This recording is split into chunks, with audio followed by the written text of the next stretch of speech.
nang ndi to lek kok suwi men iki? Kakak nang ndi? Nggawa apa mau kakak? Nggawa sepeda? Jan suwi men iki nyapa ta dirgake kok malah pecicilan nggo sepeda iki jane iki. Kok jan rumah saku Lah kuwi lho. Astagfirullahaladzim, mandek.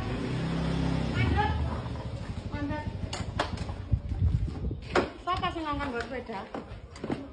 Siapa sing ngangkat nggo sepeda? Kapan nek mu iso numpak sepeda iki? Mami. Kowe tak peraturan saiki. Tak peraturan rungokno. Iki mau buat metu ngenteni awakmu ngantek kesuwen. Arep nggomo.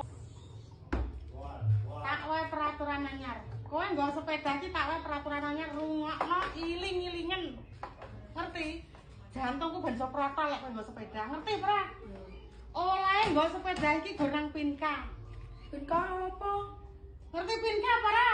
Ora. Dalan pinggir kali kuwi. Oleh go kuwi. Lah nek Ngalor ngidul kuwi peraturanku. Kowe gelem kowe nek nglanggar peraturanku aja nggo sepeda iki timbang jantungku protol. Aku nek kono ndelok apa mesti ndelok wong mancing tok.